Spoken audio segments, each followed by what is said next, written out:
Welcome to After the Last Dog, a co-hosted podcast for grooming and pet care business owners who are wearing all the hats and still trying to make the business run smoother behind the scenes. I'm Jennifer Opel.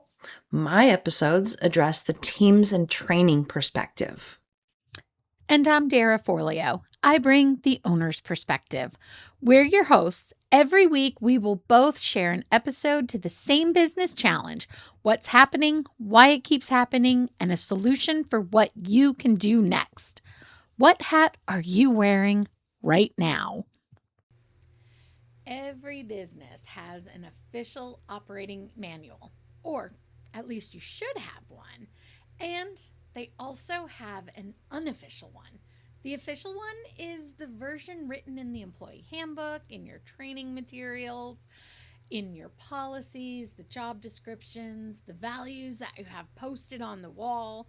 The unofficial one, that's the version people learn by watching what actually happens.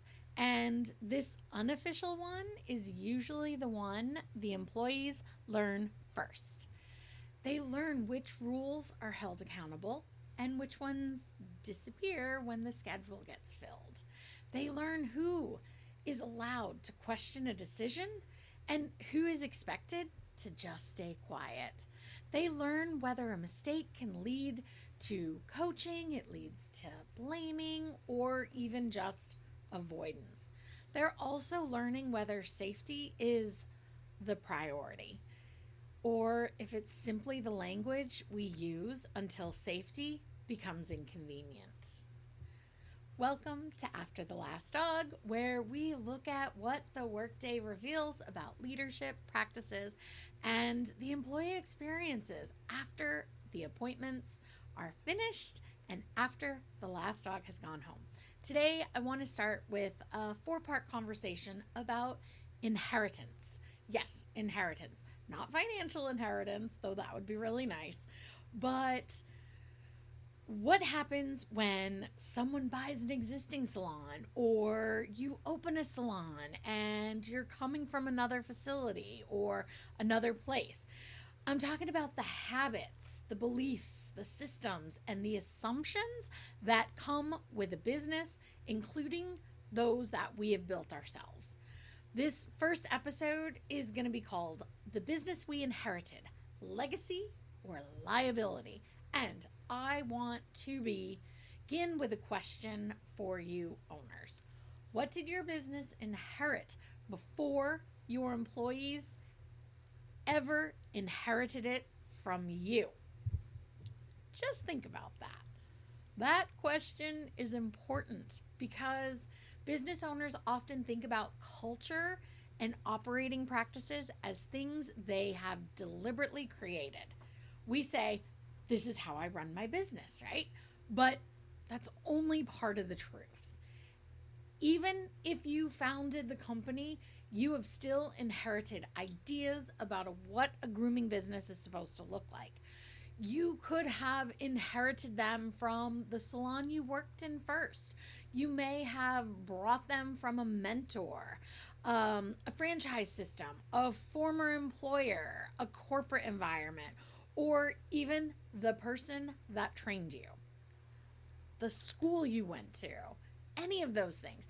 You may have inherited them from an industry where so many practices have been passed from one person to the next long before anyone has stopped to test them or question them.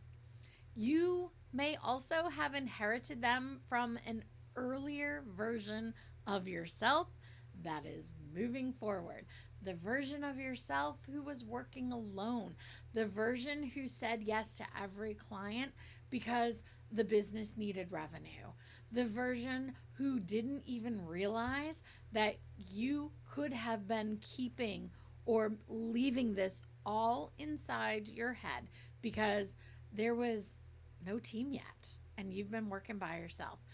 That version of you who bought the equipment you could afford at the time and the one who solved all the problems informally because you were standing 5 feet away and could solve and fix that problem. Those decisions may have been reasonable then and even may have helped the business survive.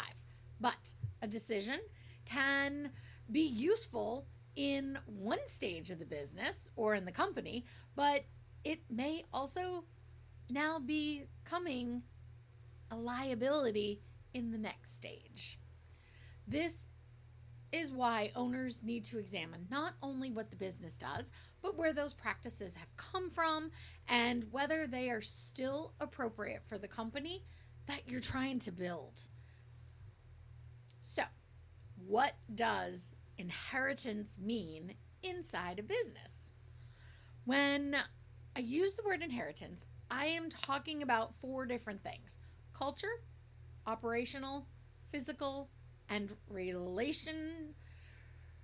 relational inheritance. So let's take them one at a time.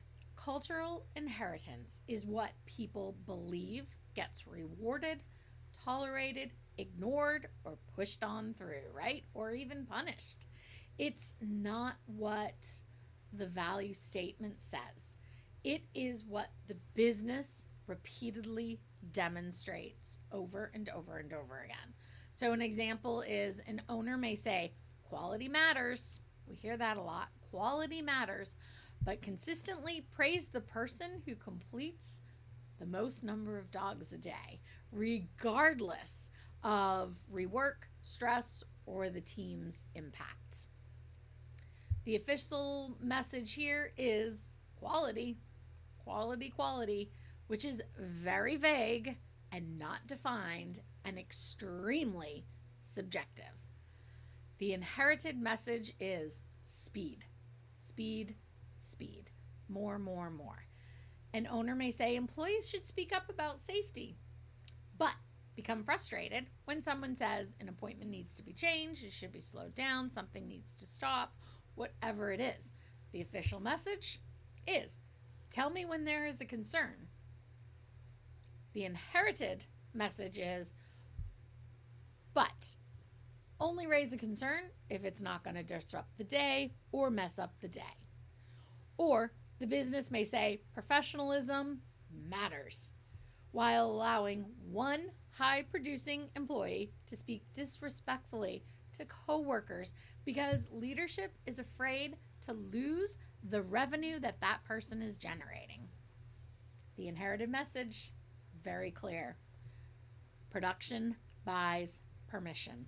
Culture is not created by the statements we make. It is created by the choices people watch us make repeatedly.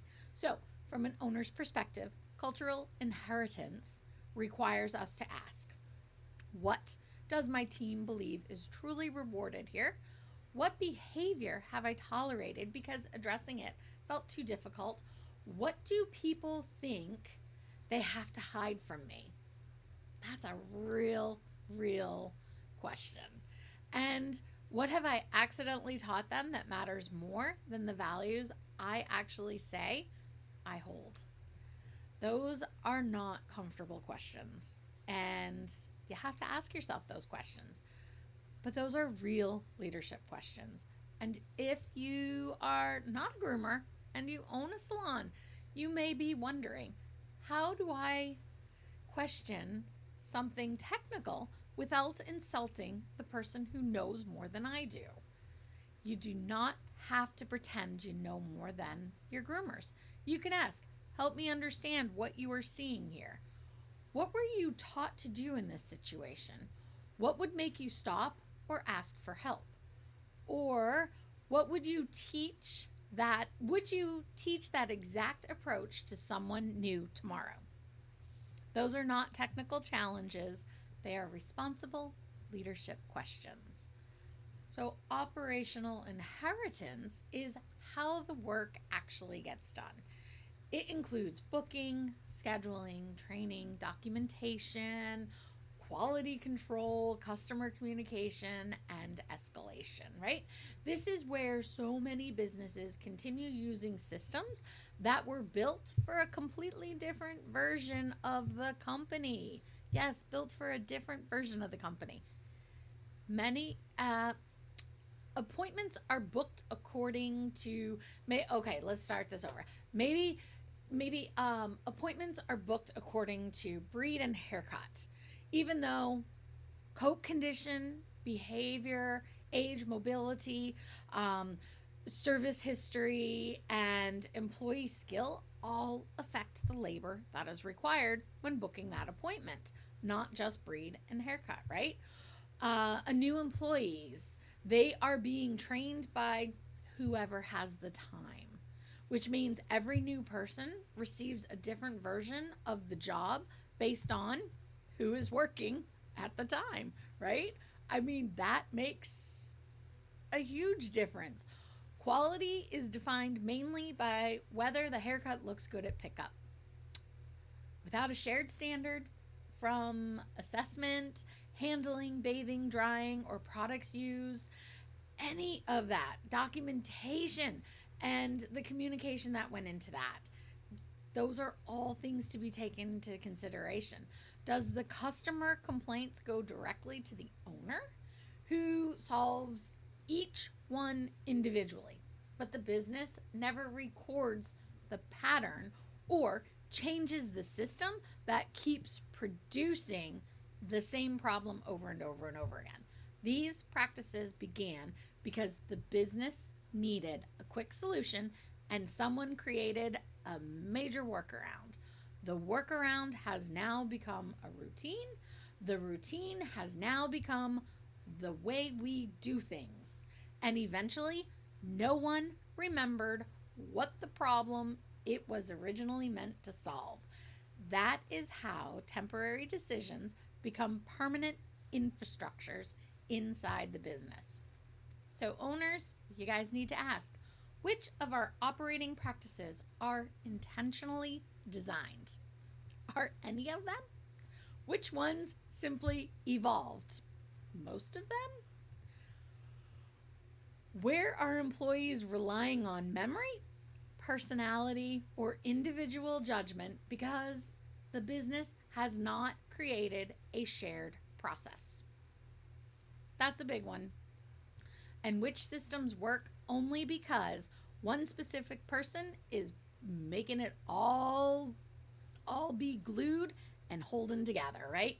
If a process falls apart when one employee is absent, that is not a dependable system. If the organization knowledge lives only inside one person's brain and it's not on paper, that is not a dependable system. Physical inheritance is the environment and equipment people are expected to work with every day. That includes dryers, tables, tubs, restraints, cleaning systems, storage, electrical access, ventilation, maintenance, and the layout of the salon.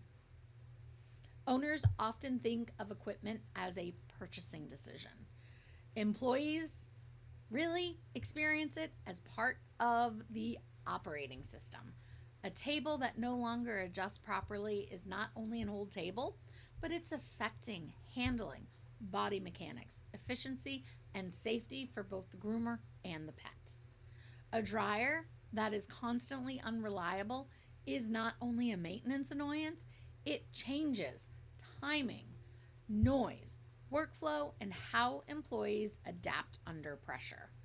A cramped layout, too many tables, too close together, is not only inconvenient, it shapes how the dogs move through the space with their person that they are being groomed by. It affects how people communicate, what gets cleaned, and how quickly someone can respond when help is needed. Physical systems teach behavior. It is, if the safest process is difficult to perform because the equipment is poorly placed, unavailable, or broken, employees are going to create their own workaround for it. Then the workaround is going to become familiar, and is passed on to the next person. And once something becomes familiar, people can mistake it for being acceptable. So, again, the owner question is not simply, does the equipment still work? The better questions are, does the equipment support the standard that we say we expect in this business? What workarounds have become normal in the space? What have employees stopped reporting because they automatically assume nothing will change? And are we asking people to compensate physically for a business investment that we have postponed? And I'm going to add that equipment is subjective. Everyone will have an opinion. Ultimately, as the owner, it is your decision and not anyone else's. And you do not need to replace it every time a new employee is hired.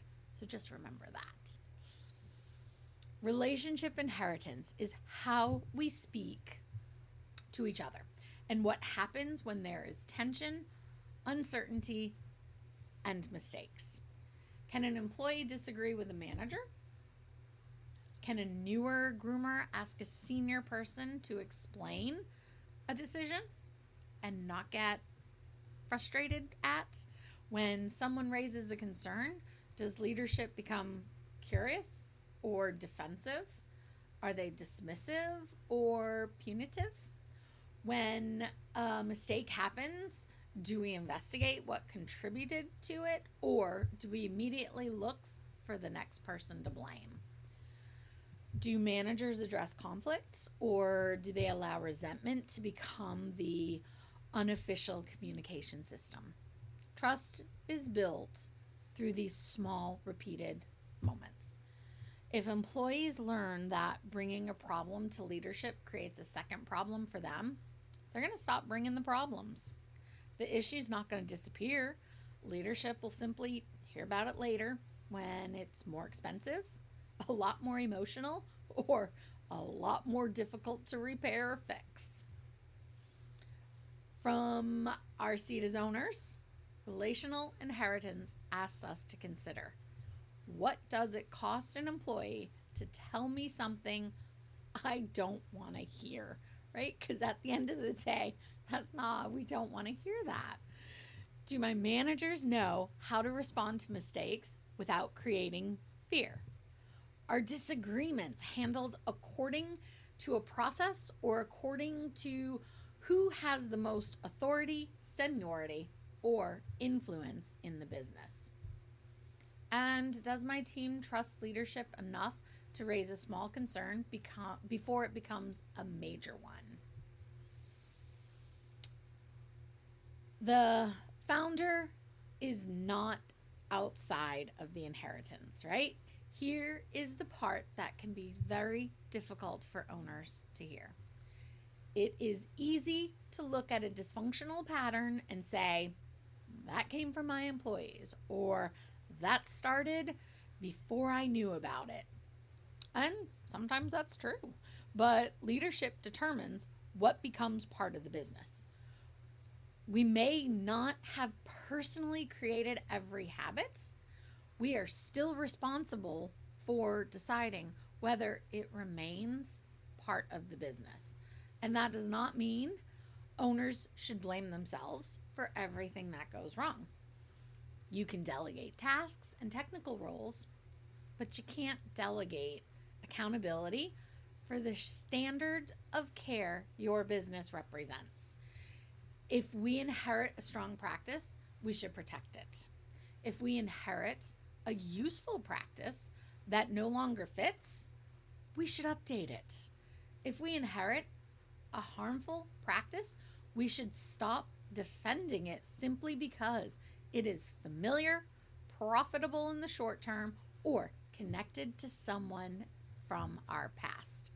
Legacy and liability can look very similar at first, but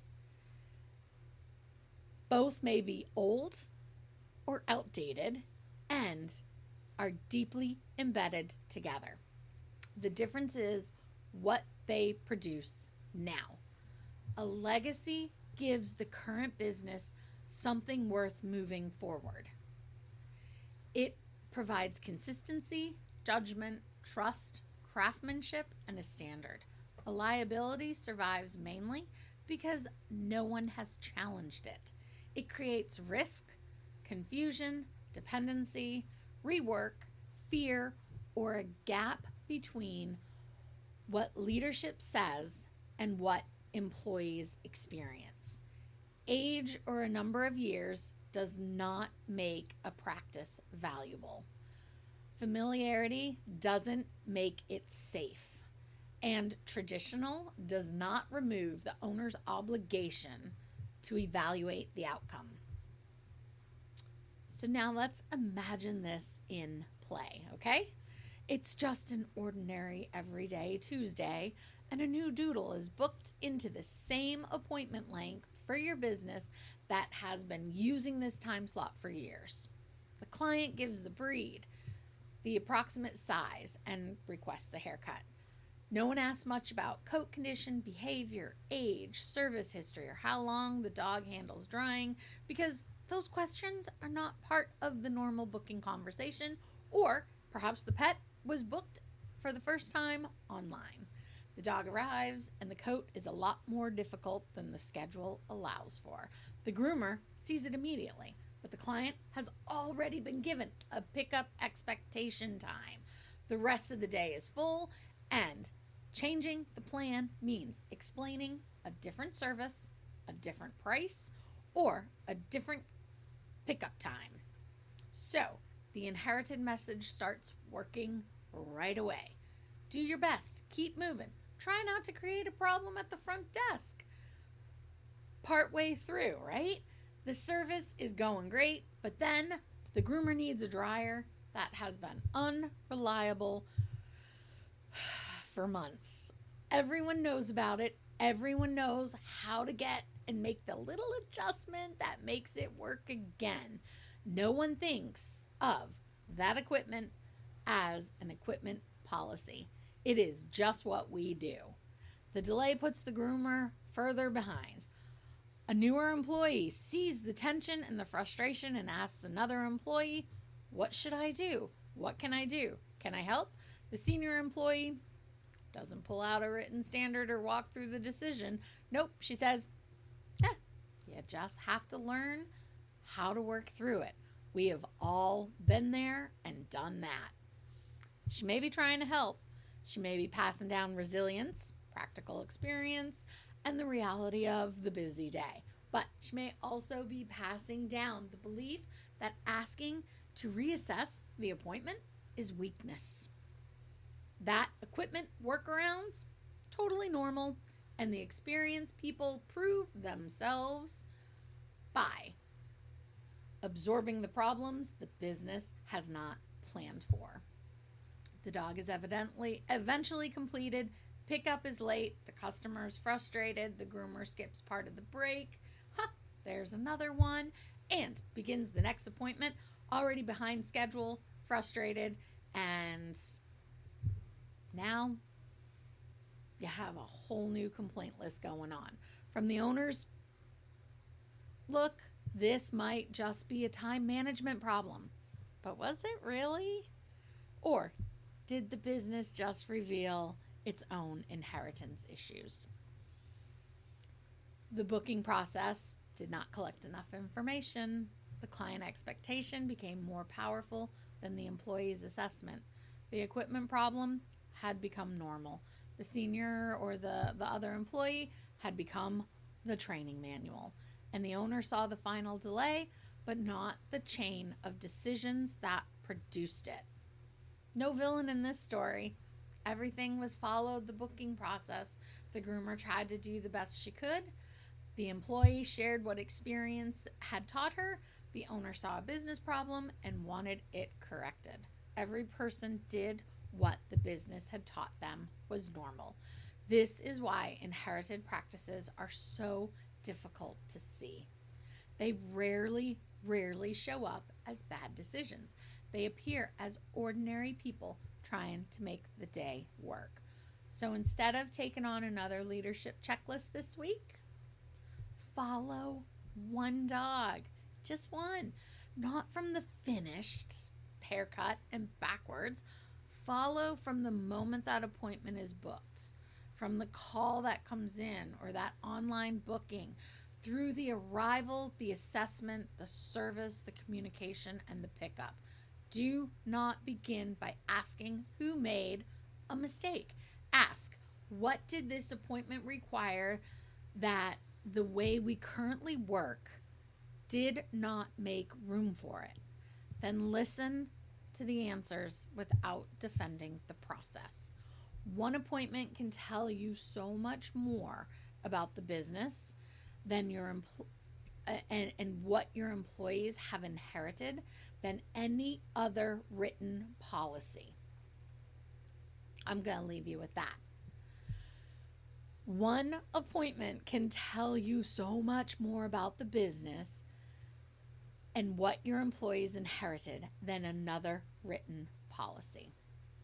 Before this week is over, follow one dog. Listen for the phrases. This is how we do it. Everyone knows that. Or ask her. She's the only one who knows the answer. Those phrases are major clues. They tell you what the unofficial operating manual may be stronger than your official one. And when you find one, resist that urge to explain. Just get curious about it. The goal is not to erase the history of the business. Your goal is to lead it consciously. You can appreciate what helped you survive without requiring it to define how you grow, right? You can respect the people who taught you without preserving every practice that has been passed down from them. And you can acknowledge that something once worked without pretending it still does. That is the responsibility of ownership, not simply moving the business forward and deciding what deserves to come with you. A legacy is not, this is how we've always done it. A legacy is, this is why we do it. This is how we support safe professional work. And this is how we keep improving it. So, next, we are going to look at one of the most important parts of that inheritance, and that's the safety practices. Are your practices protective, or are they simply familiar? All right. Until then, look closely at the business you have inherited. Include the parts you inherited from earlier versions of yourself. Listen for one inherited phrase or habit, and then ask one simple question. Why? I will see you next time on After the Last Dog.